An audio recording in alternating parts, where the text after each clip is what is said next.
Hey, good afternoon. This is Billy Carter with Ag Explorer here with Mr. Grant Troop, Pennsylvania representative for Ag Explorer. And Grant, tell us where we're standing at today. Well, we're standing in a no-till tobacco field, southern Lancaster County, Pennsylvania. Peach Bottom's a town, local town here. And Billy is seeing some of the nicest no-till tobacco he's ever seen. Comparing it to Kentucky. Yes, beyond a shadow of a doubt, you know, in the Kentucky belt, we've tried some no-till tobacco at home and not had the luck they've had here in the Peach Bottom. And I guess as sweet as a peach is the reason they're having this kind of luck right here. But it is corn and soybeans seems to be the popular crops. And so as I was talking with you last week, I said, hey, let's get outside of the norm a little bit because there are tobacco growers in this world. There's alfalfa growers, there's wheat growers, there's more than just the corn and the soybeans and the corn. And while we like that, we want to show that Ag Explorer also works with a lot of the specialty crops. Now, what all crops do you cover here in Lancaster County, the breadbasket of the East Coast, is what I want to call it. What all crops do you cover? Well, you talk about any vegetable you've ever put in your plate, we probably have those crops under some management. So you think of the vegetables you've eaten, whether you like them or not. They're grown here locally. The farmers have kind of diversified more and more. It used to be a big dairy region, still is, but some of the farmers have gone out of dairy and they look to raise tobacco, look to raise various vegetables. Precious few have gone into orcharding. That's pretty labor intensive and takes a higher learning curve, I think, than most guys are willing to get after. But what's become real popular in all the crops, both the vegetables and the field crops, is no-till farming. And this is an example here. Back 15, 20 years ago, some of the local Amish manufacturers started making no-till row planters for tobacco. And you could also use it to plant cabbage and broccoli and Brussels sprouts and any of the kind of plants, tomatoes, anything you're setting to plant in. Plant those crops, have a delivery system for something in with the roots, some kind of fertilizer, something to stimulate the roots, get that plant set and going, actively growing, so it doesn't have a lot of shock when you set it. And we got a field here of Green River tobacco. It's a dark tobacco, and it's looking excellent. Even stand across the field. We're on a strong slope. You might be able to catch it somewhat on the camera. It's a hill, probably I'm thinking 8-10% grade slope, and we can farm that kind of ground without so much of the topsoil ending at the bottom of the field at the end of the summer because it washed away when we farm no-till and leave the ground intact, some residue to cover it, and we don't have loose worked up soil that washes so easily in a heavy rainstorm.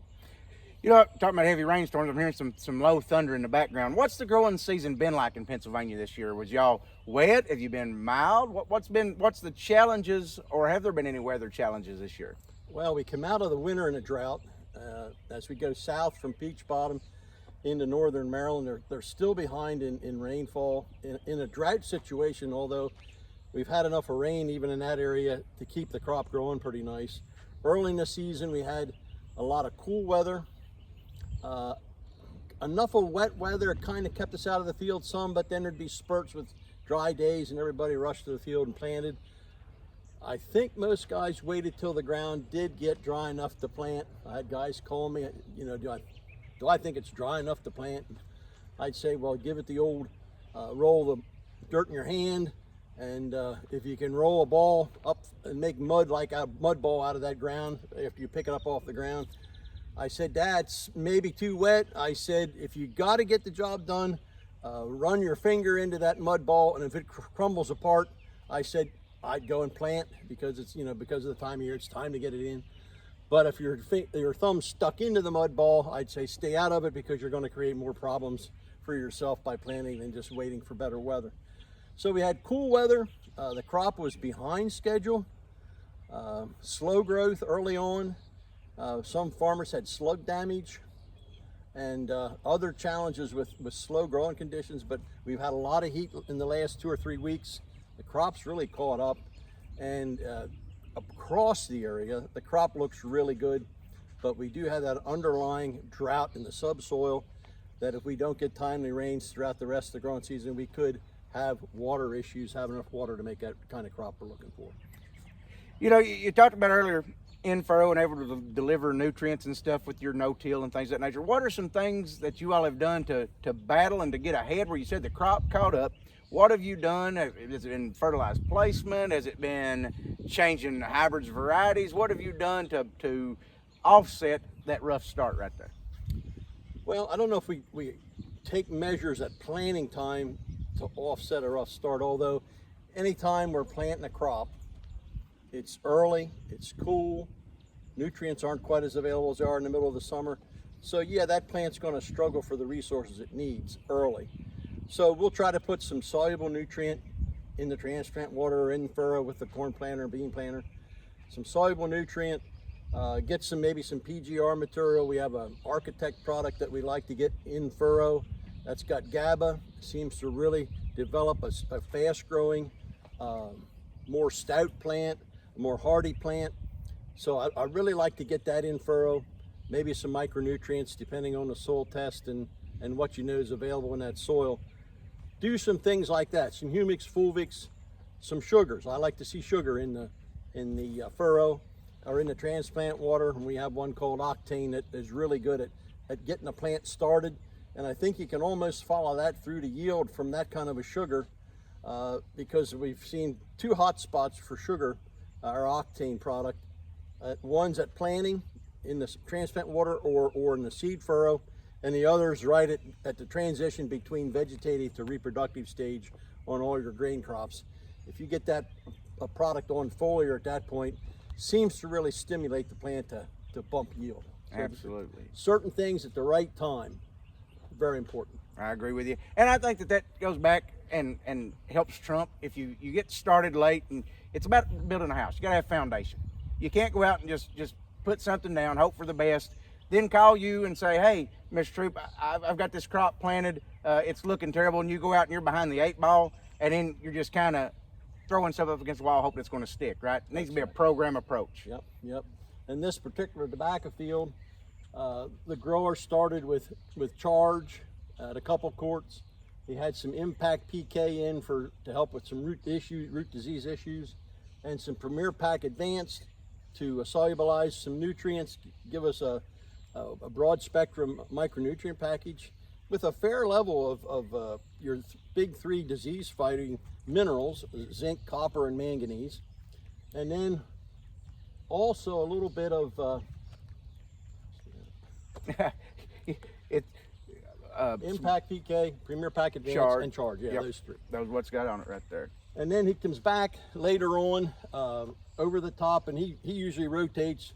He'll use Charge and Impact PK one trip through the field, and then wait 7 to 10 days and come back with XR5 KSB and Full Cow. So that back and forth system, he gets a balanced nutrients.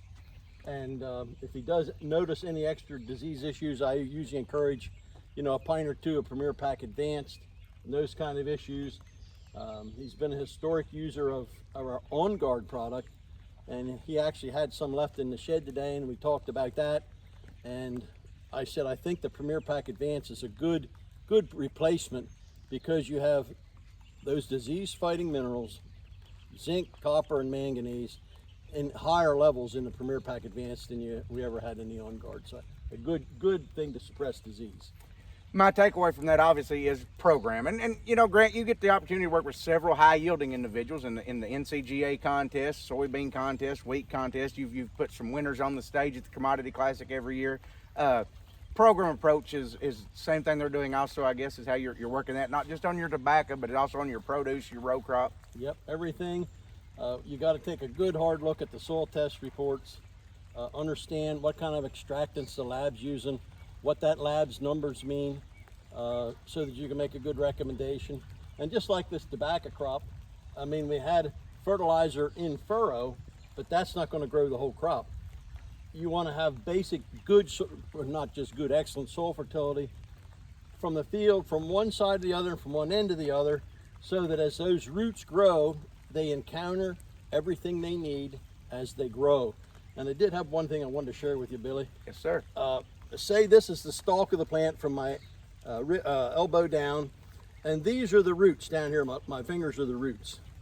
And most people think, well, anything on this root mass can take up nutrients. So wherever that root mass is going, it's taking up nutrients. And that's not true.